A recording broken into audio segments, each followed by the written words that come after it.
Every major character in The Sopranos is trapped in some way. No one's cage is more visible or more heartbreaking than Christopher Moltisanti's. He's a talented writer stuck being a gangster, a recovering addict stuck in a world built on temptation, a man who wanted to be somebody in a system explicitly designed to keep him small. This is the story of how Christopher Moltisanti became the show's clearest study in addiction, not just to drugs, but to approval, status, and a life he never actually chose for himself. When we meet Christopher, he's Tony's nephew by marriage, eager, ambitious, and constantly overlooked. He wants to be made, he wants respect, but underneath the tough exterior, he's also a genuinely creative person. He wants to write screenplays, he pitches mob movies, he sees his own life as material for something bigger than the life itself. That tension never goes away. Christopher is a man who can articulate what he wants out of life with real clarity and still can't escape the gravitational pull of the family business. That gap between the man he imagines being and the man his environment demands he become is the seed of everything that follows. Before Christopher's substance addiction becomes the show's focus, there's a quieter one running underneath it: his addiction to being seen as worthy by Tony. Christopher spends years chasing validation from a man who treats him more like property than family, useful when convenient, expendable when not. Every reckless decision Christopher makes early on is, at its core, an attempt to prove himself to a father figure who will never give him unconditional approval. This matters because it sets the pattern for everything that comes later. Christopher doesn't process pain by dealing with it. He processes pain by chasing the next thing that might finally make him feel secure. A promotion, a marriage, a script deal, a high. The substance changes. The underlying hunger never does.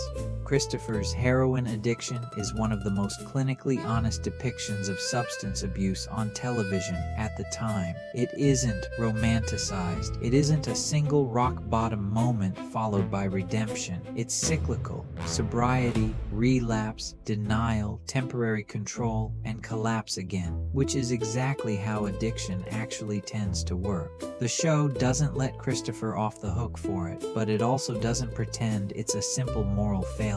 It shows the mechanics, the triggers, the way stress and trauma push him back toward using, the way people around him enable it because confronting it is inconvenient. And crucially, Christopher isn't using in a vacuum. He's using inside an environment that runs on stress, violence, and constant threat.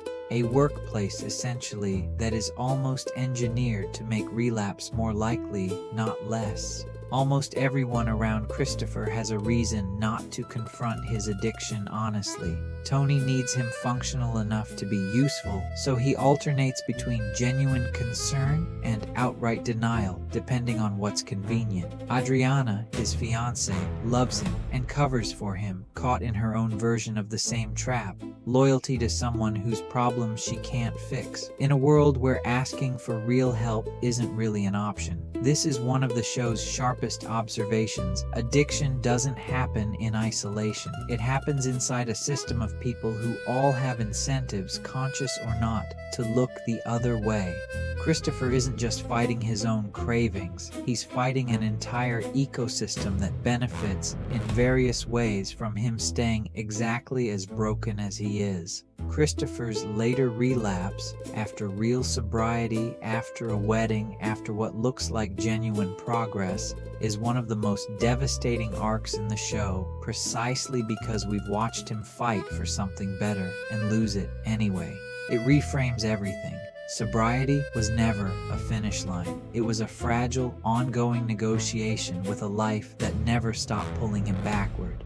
What makes this section of his story so tragic isn't just the relapse itself. It's the specific moment where Tony, the person Christopher spent his whole life trying to earn approval from, ultimately responds to Christopher's addiction not with help, but with a final cold act of self-preservation. It's the show's bluntest statement on what this world actually offers people who become inconvenient, not intervention, disposal. Christopher's story is, in miniature, the entire thesis of The Sopranos. That this world doesn't just tolerate damaged people, it manufactures them, uses them, and discards them once they stop being useful. He isn't a bad person who deserved what happened to him. He's a person with real talent and real self-awareness, placed inside a system that was never built to let him become anything other than what it needed him to be. His writing ambitions, his moments of real insight into his own patterns, his genuine attempts at sobriety, none of it matters in the end against the sheer gravitational force of the environment he was born into. That's not a plot twist. That's the point. Christopher Moltisanti isn't remembered as fondly as some of the show's other characters, and in some ways that's fair. He does real harm to people around him, but underneath the harm is one of the most honest portraits of addiction, ambition, and generational entrapment the show ever produced. He wanted more than this life, he just never had a real way out of it. If you want the next character breakdown in this series, let me know in the comments who you want covered next. Subscribe so you don't miss it.